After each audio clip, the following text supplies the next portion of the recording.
والعصر، زمانے کی قسم ہے، ان الانسان لفی خسر، تمام انسان خسارے میں ہیں، ٹوٹے میں ہیں، گھاٹے میں ہیں، نقصان میں ہیں، تباہی اور بربادی کا نوالا بننے والے ہیں، الا الذین آمنوا، سوائے ان کے جو ایمان لائے، وعملوا الصالحات، اور انہوں نے نیک عمل کیے، وتواصوا بالحق، اور انہوں نے حق کی ایک دوسرے کو وصیت اور تاکید کی، وتواصوا بالصبر، اور انہوں نے صبر کی ایک دوسرے کو تلقین کی۔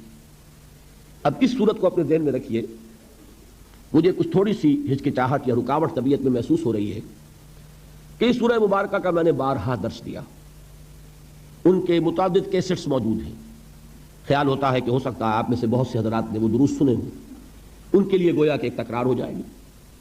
اس پر میری ایک تقریر بھی مطبوعہ ہے، ایک تحریر بھی چھپی ہوئی، تو بہت سے حضرات کے سامنے وہ چیزیں بھی شاید ہوں، لیکن میں یہ سمجھتا ہوں کہ قرآن مجید کا معاملہ چونکہ یہ ہے کہ اس کے لیے تکرار اور اعادہ، جیسا کہ میں نے کل حضور کے الفاظ میں آپ کو سنایا تھا کہ یہ وہ چیز نہیں ہے، لا یخلق عن کثرت الرد، یہ بار بار کے تکرار اور اعادے سے اس پر کوئی باسی پن طاری نہیں ہوتا۔ یہ وہ کتاب نہیں ہے کہ جس کو چند مرتبہ پڑھنے کے بعد انسان محسوس کرے اب کیا پڑھنا ہے، پڑھ لیا، سمجھ لیا۔ یہ کتاب تو وہ ہے کہ ہر بار پڑھو گے اس میں ایک نئی، ایک ندرت کا احساس ہوگا، اس کی رعنائی، اس کا حسن جو ہے ہر بار ایک نئی شان کے ساتھ تمہارے سامنے آئے۔ تو یہ حضور صلی اللہ علیہ وسلم کا فرمان ہے، تو یہی فرمان اس وقت مجھے ایک سہارا دے رہا ہے نفسیاتی اعتبار سے، کہ چاہے میں نے سورہ مبارکہ کو بارہا بیان کیا ہو، لیکن آج پھر کوشش کر رہا ہوں اللہ تعالیٰ سے توفیق طلب کرتے ہوئے کہ وہ مجھے صحیح اور دل نشین پیرائے میں اس سورہ مبارکہ کے مفاہیم اور اس کے معنی اور مراد کو آپ کے سامنے پیش کرنے کی توفیق عطا فرمائے، اور اللہ تعالیٰ آپ کے ذہن کے دروازے بھی اس کے لیے کھول دے اور دلوں کے دروازے بھی کھول دے۔ دیکھیے 4 چیزیں اس سورہ مبارکہ کے بارے میں ابتدائی ہیں، وہ گن کر یاد کر لیں۔ نمبر 1، یہ قرآن حکیم کی مختصر ترین صورتوں میں سے ایک ہے، اس کی کل 3 آیات ہیں، اور 3 آیات سے کم پر کوئی سورت قرآن مجید میں مشتمل نہیں ہے۔ اسی کے ساتھ ذہن میں یہ بات لے آئیے کہ جن رکعتوں میں نماز کی ہم سورہ فاتحہ کے ساتھ کچھ قرآن مجید اور پڑھتے ہیں، اس کا بھی نصاب 3 آیات کا ہے۔ بڑی آیت ہو، آیت الکرسی ہو، تو وہ ایک آیت بھی کفایت کر جائے گی، لیکن یہ کہ عام طور پر 3 آیات کی تلاوت جو ہے ہر رکعت کے اندر، جن رکعتوں میں کہ سورہ فاتحہ کے بعد قرآن مجید کا کچھ حصہ ملایا جاتا ہے، یہ نبی اکرم صلی اللہ علیہ وسلم کی ہدایت ہے۔ اور 3 آیات سے کم پر قرآن مجید کی کوئی صورت مشتمل نہیں، اور عجیب حسن اتفاق ہے، شاید کبھی آپ کا ذہن ادھر منتقل نہ ہوا ہو کہ 3 ہی صورتیں ہیں قرآن مجید کی جو 3 آیات پر مشتمل ہیں۔ سورۃ العصر، سورۃ الکوثر، انا اعطیناک الکوثر فصل لربک وانحر ان شانئک ھو الابتر، اور سورۃ النصر، یہ 3 صورتیں ہیں 3 آیات پر مشتمل۔ تو ظاہر ہو گیا کہ قرآن مجید کی مختصر ترین 3 صورتوں میں سے ایک صورت سورۃ العصر۔ نمبر 2، یہ قرآن حکیم کی اولین صورتوں میں سے ہے۔ آپ کو معلوم ہے کہ قرآن مجید کی تنزیل مکمل ہوئی ہے 22 برس میں۔ 23 برس جس کو کہہ دیا جاتا ہے وہ اصل میں 23 برس قمری ہے، اور ہمارا ذہن چونکہ آج کل جو ہے وہ تو شمسی تقویم کا عادی ہے، ہم انگریزی مہینوں کو زیادہ جانتے ہیں بنسبت اسلامی مہینوں کے، اس کے حساب سے اگر آپ لگائیں گے تو 22 برس ہے۔ 610 عیسوی میں حضور پر پہلی وحی نازل ہوئی، اور 632 عیسوی میں حضور صلی اللہ علیہ وسلم کا وصال ہوا۔ تو یہ 22 برس میں قرآن نازل ہوا، تھوڑا تھوڑا تھوڑا تھوڑا۔ اور قرآن مجید کے نزول میں ایک ترتیب یہ بھی رہی ہے، شروع میں بہت تھوڑا تھوڑا حصہ نازل ہوا، اور اکثر صورتیں جو ہے آخری پارے کی، جو سب سے چھوٹی صورتیں ہیں قرآن مجید کی، وہی ہے کہ جو سب سے پہلے نازل ہوئی۔ تو یہ چھوٹی چھوٹی صورتیں جو ہیں یہ وہ ہیں کہ جنہوں نے آ کر ایک ہلچل مچا دی تھی۔ کوئی حالی کے اشعار ہے کہ وہ بجلی کا کڑکا تھا یا صوت ہادی، عرب کی زمین جس نے ساری ہلا دی، وہ آیات یہی تھیں، یہی چھوٹی چھوٹی صورتیں کہ جو آخری پارے میں ہیں، انہوں نے ایک ہلچل پیدا کر دی، جس سے کہ وہاں بات آئی عما یتساءلون عن النبأ العظیم الذی هم فیہ مختلفون، یہ کس چیز کے بارے میں چہمے گوئیاں ہو رہی ہیں، اس بڑی خبر کے بارے میں جس کے بارے میں کہ ان کے مابین اختلاف ہو گیا۔ تو قرآن مجید میں پہلے جو صورتیں نازل ہوئی وہ چھوٹی ہیں حجم کے اعتبار سے، لیکن معانی اور مفاہیم کے اعتبار سے ہرگز مبالغہ نہیں ہے یہ کہنے میں کہ معانی کے دریا ہے، بلکہ سمندر ہے جن کو کوزے میں بند کر دیا گیا۔ اور اس کے بعد انہی مضامین کی تفصیل ہوئی۔ پھر جب طویل صورتیں نازل ہوئیں، خاص طور پر طویل مدنیات، انہی صورتوں کی شرح ہے وہ۔ چنانچہ سورہ ہود میں اللہ تعالیٰ نے خود قرآن مجید کا تعارف کرایا ہے، الف لام را کتاب احکمت آیاتہ ثم فصلت من لدن حکیم خبیر۔ یہ وہ کتاب ہے قرآن جس کی آیات پہلے محکم کی گئی، مضبوط کی گئی، یہ چھوٹے چھوٹے جملوں کے اندر معانی کے سمندر جو ہیں وہ بند کیے گئے، پھر ایک حکیم اور خبیر ہستی کی طرف سے ان کی تفصیل بیان ہوئی۔ تو یہ قرآن مجید کا ایک خاص اسلوب ہے۔ تو یہ نوٹ کیجئے کہ سورۃ العصر بھی قرآن حکیم کی اولین صورتوں میں سے ایک ہے۔ تیسری بات یہ نوٹ کیجئے، ہر زبان کی ادب میں آپ کے علم میں یہ بات ہوگی یقیناً کہ ایک اصطلاح ہے سہل ممتنع، نہایت آسان زبان لیکن مضامین بہت بلند۔ بھاری بھرکم اصطلاحات میں اونچی باتیں بیان کرنا آسان ہے، مضامین بلند ہو لیکن زبان سادہ ہو یہ مشکل ہے۔ اس کو کہتے ہیں سہل ممتنع۔ بظاہر تو بہت سہل نظر آئے لیکن آپ ویسا کلام خود کہنا چاہیں تو دانتوں پسینہ آ جائے۔ آپ کو معلوم ہے کہ غالب کے اشعار میں ابن مریم ہوا کرے کوئی، میرے دکھ کی دوا کرے کوئی، اب کوئی لفظ مشکل نہیں لیکن ذرا کوئی کہہ کے تو دکھائے گا اشعار، سادہ بالکل سلیس زبان، لیکن یہ ہے کہ وہ اپنے ادبیت کے اعتبار سے ایک معراج ہے۔ تو قرآن حکیم ویسے تو پورا کا پورا ابتدا سے انتہا تک عربی زبان کی ادبیت کی معراج ہے۔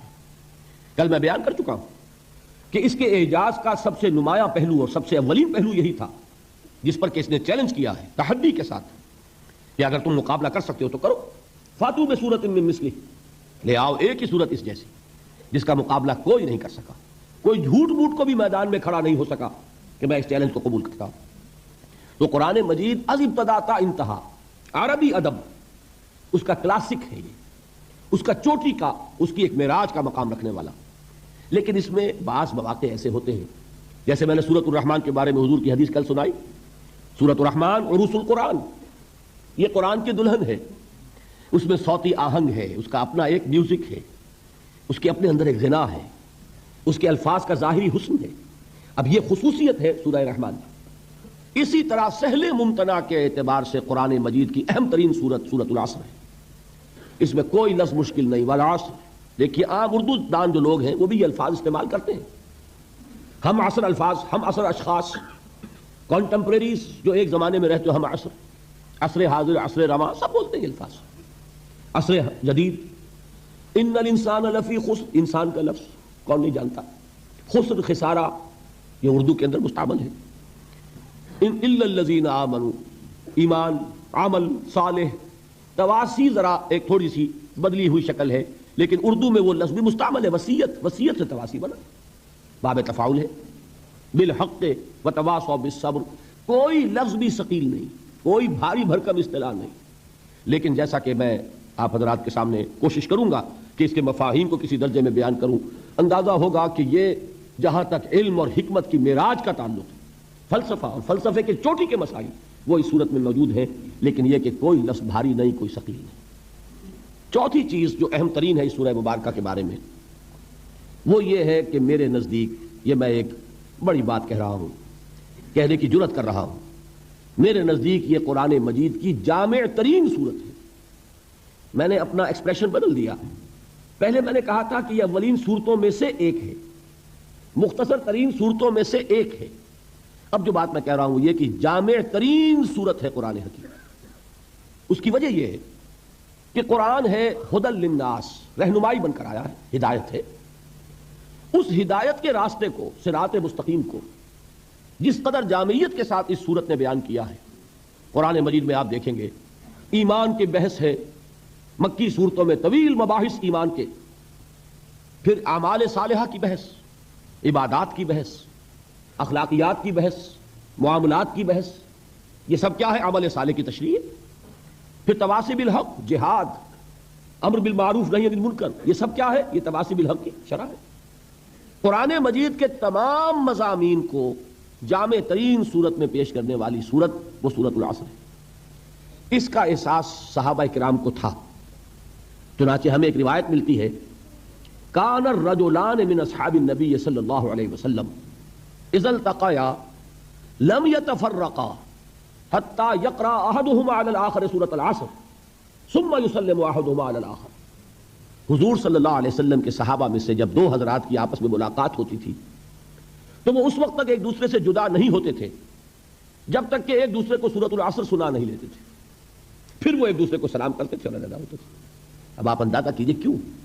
بعد میں یہ بات واضح ہو جائے گی کہ اس کا سبب کیا ہے. صحابہ کا کوئی عمل حکمت سے خالی نہیں تھا. قرآن مجید کی قدر و قیمت کے اصل جاننے والے صحابہ کرام ہیں. ان کا یہ طرز عمل اور سورہ مبارکہ کے ساتھ یہ لگاؤ اور یہ تعلق. ویسے آپ کو معلوم ہے قرآن مجید کی سورتوں کی سردار کون سی سورت ہے؟ سورۃ الاخلاص. اس لیے کہ اس کو حضور نے ثلث سے قرآن کے مساوی قرار دیا، ایک تہائی قرآن کے برابر. 4 آیتیں ہیں لیکن ایک تہائی قرآن کے مساوی. اس کی وجہ کیا ہے؟ کہ اسلام کی جڑ بنیاد ہے توحید، لیکن یہ کہ اس توحید کا جامع ترین بیان سورۃ الاخلاص میں، تو گویا کہ یہ جڑ ہے، اس پہلو سے اہم ترین سورت ہے. لیکن ظاہر بات ہے کہ توحید حصہ ہے ایمان کا. گویا کہ صرف ایمان کے ایک پہلو کو یہ سورت بیان کر رہی ہے. اعمال کی کوئی بحث نہیں، تواصی بالحق کی کوئی بحث نہیں، تواصی بالصبر کی کوئی بحث نہیں. اس اعتبار سے اسے جامع ترین سورت نہیں کہیں گے، اہم ترین تو ہے، اس لیے کہ توحید ہی جڑ ہے، بنیاد ہے. اسی طریقے سے آیت الکرسی، حضور نے فرمایا یہ تمام آیات قرآنیہ کی سردار ہے. اس کی وجہ بھی وہی توحید، اس لیے کہ ہمارا دین حقیقت میں دین توحید ہے. لیکن جامعیت ایک اور شے ہے. قرآن کے مضامین کا احاطہ کر لینا، یہ واقعہ یہ ہے کہ وہ جیسی کہ جس صورت میں کہ یہ بات سورۃ العصر میں سامنے آتی ہے اور کسی صورت میں نظر نہیں آئے گی. ہاں، دین کے فلسفے کے لیے نہایت جڑ اور بنیاد کی چیز سورۃ الفاتحہ ہے، جو مقدمہ ہے قرآن کا، جو گویا کہ دیباچہ ہے قرآن کا، جسے ام القرآن کہا گیا. وہ سورہ مبارکہ 7 آیات، وَلَقَدْ آتَيْنَاكَ سَبْعًا مِنَ الْمَثَانِي وَالْقُرْآنِ الْعَظِيمِ. لیکن یہ کہ جامعیت کے اعتبار سے عرض کر رہا ہوں کہ جامع ترین سورت سورۃ العصر.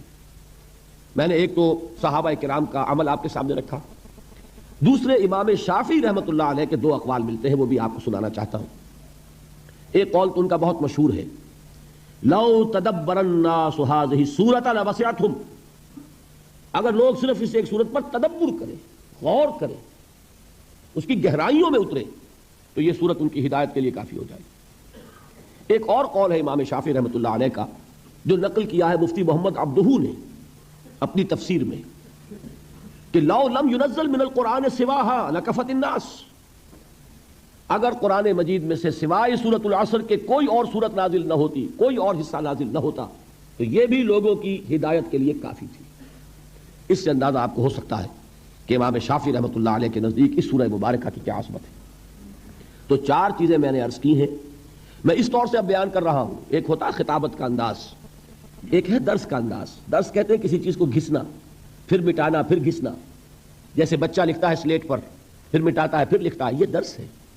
درس میں کوشش ہوتی ہے کہ ایک چیز ذہن میں اتر جائے، وہ نقش ہو جائے، یادداشت میں محفوظ ہو جائے. لہذا یہ 4 باتیں پھر نوٹ کیجئے.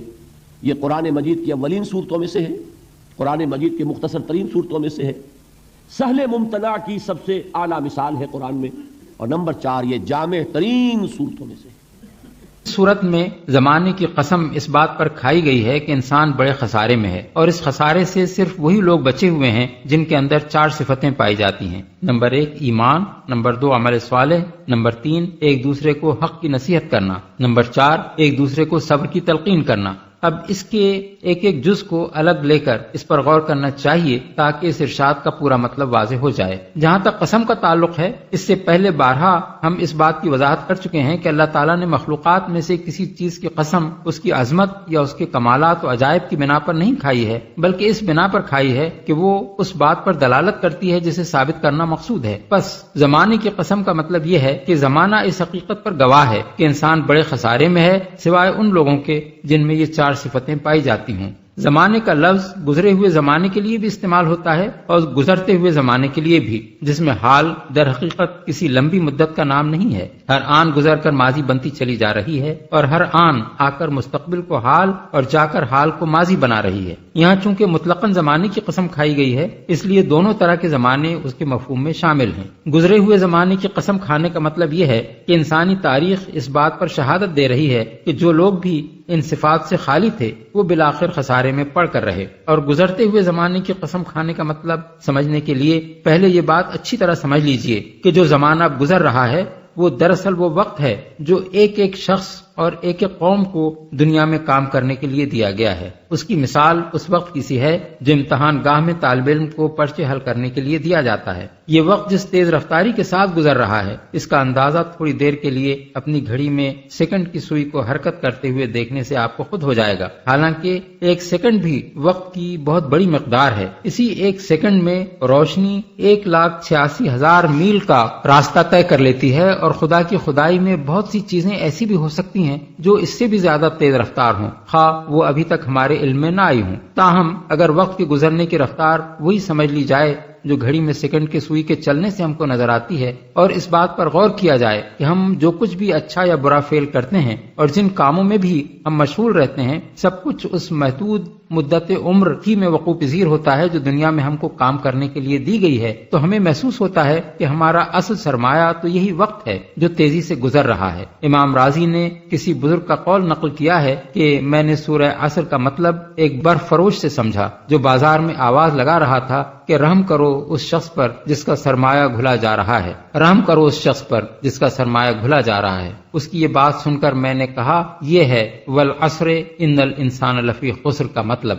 عمر کی جو مدت انسان کو دی گئی ہے وہ برف کے گھلنے کی طرح تیزی سے گزر رہی ہے۔ اس کو اگر ضائع کیا جائے یا غلط کاموں میں صرف کر ڈالا جائے تو یہی انسان کا خسارہ ہے۔ بس گزرتے ہوئے زمانے کی قسم کھا کر جو بات اس سورہ میں کہی گئی ہے، اس کے معنی یہ ہیں کہ یہ تیز رفتار زمانہ شہادت دے رہا ہے کہ ان 4 صفات سے خالی ہو کر انسان جن کاموں میں بھی اپنی مہلت عمر کو صرف کر رہا ہے وہ سب کے سب خسارے کے سودے ہیں۔ نفع میں صرف وہ لوگ ہیں جو ان 4 صفات سے متصف ہو کر دنیا میں کام کریں۔ یہ ایسی ہی بات ہے جیسے ہم اس طالب علم سے جو امتحان کے مقررہ وقت کو اپنا پرچہ حل کرنے کے بجائے کسی اور کام میں گزار رہا ہو، کمرے کے اندر لگے ہوئے گھنٹے کی طرف اشارہ کر کے کہیں کہ یہ گزرتا ہوا وقت بتا رہا ہے کہ تم اپنا نقصان کر رہے ہو۔ نفع میں صرف وہ طالب علم ہے جو اس وقت کا ہر لمحہ اپنا پرچہ حل کرنے میں صرف کر رہا ہے۔ انسان کا لفظ اگرچہ واحد ہے لیکن بات کے فقرے میں اس سے ان لوگوں کو مستثنی کیا گیا ہے جو 4 صفات سے متصف ہوں۔ اس لیے لامحالہ یہ ماننا پڑے گا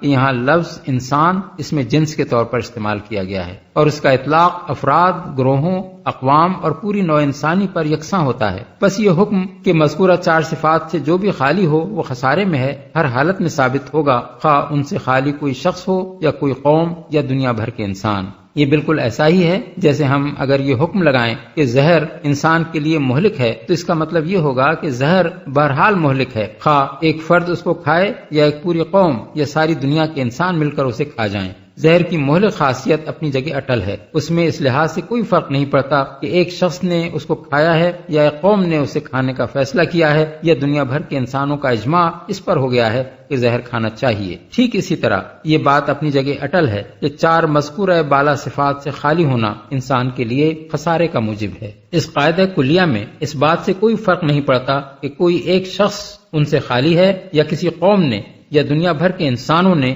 کفر، بدعملی اور ایک دوسرے کو باطل کی ترغیب دینے اور بندگی نفس کی تلقین کرنے پر اتفاق کر لیا ہے۔ اب یہ دیکھیے کہ خسارے کا لفظ قرآن مجید کس معنی میں استعمال کرتا ہے۔ لغت کے اعتبار سے خسارہ نفع کی ضد ہے، اور تجارت میں اس لفظ کا استعمال اس حالت میں بھی ہوتا ہے جب کسی ایک سودے میں گھاٹا آئے، اور اس حالت میں بھی جب سارا کاروبار گھاٹے میں جا رہا ہو، اور اس حالت میں بھی جب اپنا سارا سرمایہ کھو کر آدمی دیوالیہ ہو جائے۔ قرآن مجید اسی لفظ کو اپنی خاص اصطلاح بنا کر فلاح کے مقابلے میں استعمال کرتا ہے، اور جس طرح اس کا تصور فلاح محض دنیاوی خوشحالی کا ہم معنی نہیں ہے بلکہ دنیا سے لے کر آخرت تک انسان کی حقیقی کامیابی پر حاوی ہے، اسی طرح اس کا تصور خسران بھی محض دنیاوی ناکامی یا خستہ حالی کا ہم معنی نہیں ہے بلکہ دنیا سے لے کر آخرت تک انسان کی حقیقی ناکامی و نامرادی پر حاوی ہے۔ فلاح اور خسران دونوں کے قرآنی تصور کی تشریح اس سے پہلے ہم متعدد مقامات پر کر چکے ہیں، اس لیے ان کے اعادے کی حاجت نہیں ہے۔ اس کے ساتھ یہ بات بھی اچھی طرح سمجھ لینی چاہیے کہ اگرچہ قرآن کے نزدیک حقیقی فلاح آخرت میں انسان کی کامیابی اور حقیقی خسارہ وہاں اس کی ناکامی ہے، لیکن اس دنیا میں بھی جس چیز کا نام لوگوں نے فلاح رکھ چھوڑا ہے وہ دراصل فلاح نہیں ہے، بلکہ اس کا انجام خود اسی دنیا میں خسارہ ہے، اور جس چیز کو لوگ خسارہ سمجھتے ہیں وہ دراصل خسارہ نہیں ہے، بلکہ اس دنیا میں بھی وہی فلاح کا ذریعہ ہے۔ اس حقیقت کو قرآن مجید میں کئی مقامات پر بیان کیا گیا ہے اور ہر جگہ ہم نے اس کی تشریح کر دی ہے۔ بس جب قرآن پورے زور اور قطعیت کے ساتھ کہتا ہے کہ در حقیقت انسان بڑے خسارے میں ہے، تو اس کا مطلب دنیا اور آخرت دونوں کا خسارہ ہے، اور جب وہ کہتا ہے کہ اس خسارے سے صرف وہ لوگ بچے ہوئے ہیں جن کے اندر حسب ذیل 4 صفات پائی جاتی ہیں، تو اس کا مطلب دونوں جہانوں میں خسارے سے بچنا اور فلاح پانا ہے۔ اب ہمیں ان 4 صفات کو دیکھنا چاہیے جن کے پائے جانے پر اس صورت کی روح سے انسان کا خسارے سے محفوظ رہنا موقوف ہے۔ ان میں پہلی صفت ایمان ہے۔ یہ لفظ اگرچہ بعض مقامات پر قرآن مجید میں محض زبانی اقرار ایمان کے معنی میں بھی استعمال کیا گیا ہے، مثلا سورہ النساء آیت 137، سورہ المائدہ آیت 54، سورہ الانفال آیت 20 اور 27، سورہ التوبہ آیت 38 اور سورہ الصف آیت 2 میں، لیکن اس کا اصل استعمال سچے دل سے ماننے اور یقین کرنے کے معنی ہی میں کیا گیا ہے، اور عربی زبان میں بھی اس لفظ کے یہی معنی ہیں۔ لغت میں آمن لہو کے معنی ہیں صدقہ و اعتمد علیہ، یعنی اس کی تصدیق کی اور اس پر اعتماد کیا، اور آمن بہی کے معنی ہیں ایقن بہی، یعنی اس پر یقین کیا۔ قرآن دراصل جس ایمان کو حقیقی ایمان قرار دیتا ہے اس کو ان آیات میں پوری طرح واضح کر دیا گیا ہے۔ انما المؤمنون الذین آمنوا باللہ ورسولہ ثم لم یرتابوا، سورہ الحجرات آیت 15، یعنی مومن تو حقیقت میں وہ ہیں جو اللہ اور اس کے رسول پر ایمان لائے اور پھر شک میں نہ پڑے۔ ان الذین قالوا ربنا اللہ ثم استقاموا، سورہ حامیم السجدہ آیت 30، یعنی جن لوگوں نے کہا کہ ہمارا رب اللہ ہے اور پھر اس پر ڈٹ گئے۔ انما المؤمنون الذین اذا ذکر اللہ وجلت قلوبہم، سورہ الانفال آیت 2، یعنی مومن تو حقیقت میں وہ ہیں کہ جب اللہ کا ذکر کیا جائے تو ان کے دل لرز جاتے ہیں۔ والذین آمنوا اشد حبا للہ، سورہ البقرہ آیت 165، یعنی اور جو لوگ ایمان لائے ہیں وہ سب سے بڑھ کر اللہ سے محبت رکھتے ہیں۔ فلا وربک لا یؤمنون حتی یحکموک فیما شجر بینہم ثم لا یجدوا فی انفسہم حرجا مما قضیت ویسلموا تسلیما، سورہ النساء آیت 65، یعنی پس نہیں اے نبی، تمہارے رب کی قسم وہ ہرگز مومن نہیں ہیں جب تک کہ اپنے باہمی اختلاف میں تمہیں فیصلہ کرنے والا نہ مان لیں، پھر جو کچھ تم فیصلہ کرو اس پر اپنے دلوں میں بھی کوئی تنگی محسوس نہ کریں بلکہ سر بسر تسلیم کر لیں۔ ان سے بھی زیادہ اس آیت میں زبانی اقرار ایمان اور حقیقی ایمان کا فرق ظاہر کیا گیا ہے، اور یہ بتایا گیا ہے کہ اصل مطلوب حقیقی ایمان ہے نہ کہ زبانی اقرار۔ یا ایھا الذین آمنوا آمنوا باللہ ورسولہ، سورہ النساء آیت 136، یعنی اے لوگو جو ایمان لائے ہو، ایمان لاؤ اللہ اور اس کے رسول پر۔ اب رہا یہ سوال کہ ایمان لانے سے کن چیزوں پر ایمان لانا مراد ہے، تو قرآن مجید میں پوری طرح اس بات کو بھی کھول کھول کر بیان کر دیا گیا ہے۔ اس سے مراد اولاً اللہ کو ماننا ہے، محض اس کے وجود کو ماننا نہیں بلکہ اسے اس حیثیت سے ماننا ہے کہ وہی ایک خدا ہے، خدائی میں کوئی اس کا شریک نہیں ہے، وہی اس کا مستحق ہے کہ انسان اس کی عبادت، بندگی اور اطاعت بجا لائے، وہی قسمتیں بنانے اور بگاڑنے والا ہے، بندے کو اسی سے دعا مانگنی چاہیے اور اسی پر توکل کرنا چاہیے، وہی حکم دینے اور منع کرنے والا ہے، بندے کا فرض ہے کہ اس کے حکم کی اطاعت کرے اور جس چیز سے اس نے منع کیا ہے اس سے رک جائے، وہ سب کچھ دیکھنے اور سننے والا ہے، اس سے انسان کا کوئی فعل تو درکنار، وہ مقصد اور نیت بھی مخفی نہیں ہے جس کے ساتھ اس نے کوئی فعل کیا ہے۔ ثانیاً رسول کو ماننا اس حیثیت سے کہ وہ اللہ تعالیٰ کا مامور کیا ہوا ہادی و رہنما ہے، اور جس چیز کی تعلیم بھی اس نے دی ہے وہ اللہ تعالیٰ کی طرف سے ہے، برحق ہے اور واجب التسلیم ہے۔ اسی ایمان برسالت میں ملائکہ، انبیاء اور کتب الہیہ پر اور خود قرآن پر بھی ایمان لانا شامل ہے، کیونکہ یہ ان تعلیمات میں سے ہے جو اللہ کے رسول نے دی ہیں۔ ثالثاً آخرت کو ماننا اس حیثیت سے کہ انسان کی موجودہ زندگی پہلی اور آخری زندگی نہیں ہے بلکہ مرنے کے بعد انسان کو دوبارہ زندہ ہو کر اٹھنا ہے، اپنے ان اعمال کا جو اس نے دنیا کی زندگی میں کیے ہیں خدا کو حساب دینا ہے، اور اس محاسبے میں جو لوگ نیک قرار پائیں انہیں جزا اور جو بد قرار پائیں ان کو سزا ملنی ہے۔ یہ ایمان اخلاق اور سیرت و کردار کے لیے ایک مضبوط بنیاد فراہم کر دیتا ہے جس پر ایک پاکیزہ زندگی کی عمارت قائم ہو سکتی ہے، ورنہ جہاں سرے سے یہ ایمان ہی موجود نہ ہو وہاں انسان کی زندگی خواہ کتنی ہی خوشنما کیوں نہ ہو اس کا حال ایک بے لنگر کے جہاز کا سا ہوتا ہے جو موجوں کے ساتھ بہتا چلا جاتا ہے اور کہیں قرار نہیں پکڑ سکتا۔ ایمان کے بعد دوسری صفت جو انسان کو خسارے سے بچانے کے لیے ضروری ہے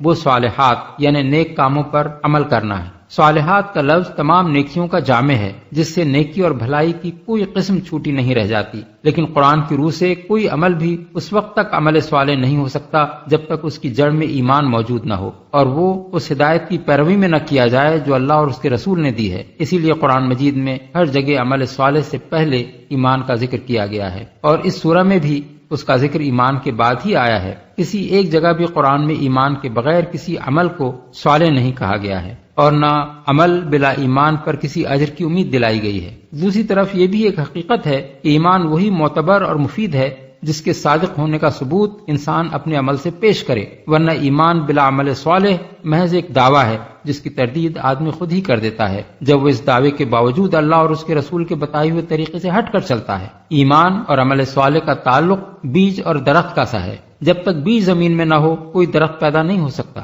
لیکن اگر بیج زمین میں ہو اور کوئی درخت پیدا نہ ہو رہا ہو تو اس کے معنی یہ ہیں کہ بیج زمین میں دفن ہو کر رہ گیا۔ اسی بنا پر قرآن پاک میں جتنی بشارتیں بھی دی گئی ہیں انہی لوگوں کو دی گئی ہیں جو ایمان لا کر عمل صالح کریں، اور یہی بات اس سورہ میں بھی کہی گئی ہے کہ انسان کو خسارے سے بچانے کے لیے جو دوسری صفت ضروری ہے وہ ایمان کے بعد صالحات پر عمل کرنا ہے۔ بالفاظ دیگر عمل صالح کے بغیر محض ایمان آدمی کو خسارے سے نہیں بچا سکتا۔ مذکورہ بالا دو صفتیں تو وہ ہیں جو ایک ایک فرد میں ہونی چاہیے۔ اس کے بعد یہ سورت دو مزید صفتیں بیان کرتی ہے جو خسارے سے بچنے کے لیے ضروری ہیں، اور وہ یہ ہیں کہ یہ ایمان لانے اور عمل صالح کرنے والے لوگ ایک دوسرے کو حق کی نصیحت اور صبر کی تلقین کریں۔ اس کے معنی یہ ہیں کہ اول تو ایمان لانے اور نیک عمل کرنے والوں کو فرد بن کر نہیں رہنا چاہیے، بلکہ ان کے اجتماع سے ایک مومن و صالح معاشرہ وجود میں آنا چاہیے۔ دوسرے، اس معاشرے کے ہر فرد کو اپنی یہ ذمہ داری محسوس کرنی چاہیے کہ معاشرے کو بگڑنے نہ دے،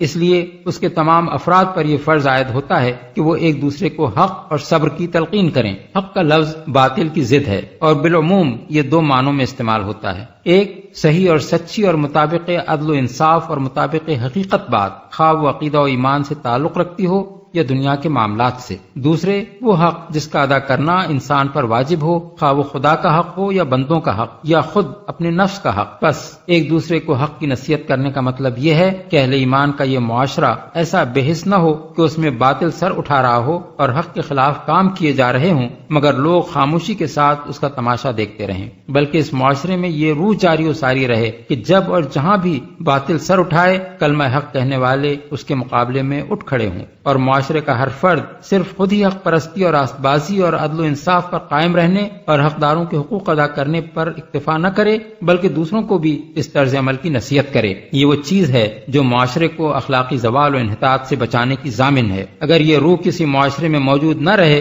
تو وہ خسران سے نہیں بچ سکتا، اور اس خسران میں وہ لوگ بھی آخر کار مبتلا ہو کر رہتے ہیں جو اپنی جگہ حق پر قائم ہوں مگر اپنے معاشرے میں حق کو پامال ہوتے دیکھتے رہیں۔ یہی بات ہے جو سورہ مائدہ میں فرمائی گئی ہے کہ بنی اسرائیل پر حضرت داؤد اور حضرت عیسیٰ ابن مریم کی زبان سے لعنت کی گئی، اور اس لعنت کی وجہ یہ تھی کہ ان کے معاشرے میں گناہوں اور زیادتیوں کا ارتکاب عام ہو رہا تھا اور لوگوں نے ایک دوسرے کو برے افعال سے روکنا چھوڑ دیا تھا۔ آیات 78 اور 79۔ پھر اسی بات کو سورہ اعراف میں اس طرح بیان فرمایا گیا ہے کہ بنی اسرائیل نے جب کھلم کھلا سبت کے احکام کی خلاف ورزی کر کے مچھلیاں پکڑنی شروع کر دیں تو ان پر عذاب نازل کر دیا گیا، اور اس عذاب سے صرف وہی لوگ بچائے گئے جو اس گناہ سے روکنے کی کوشش کرتے تھے۔ آیات 163 تا 166۔ اور اسی بات کو سورہ انفال میں یوں بیان کیا گیا ہے کہ بچو اس فتنے سے جس کی شامت مخصوص طور پر صرف انہی لوگوں تک محدود نہ رہے گی جنہوں نے تم میں سے گناہ کیا ہو۔ آیت 25۔ اسی لیے امر بالمعروف اور نہی عن المنکر کو امت مسلمہ کا فریضہ قرار دیا گیا ہے۔ سورہ آل عمران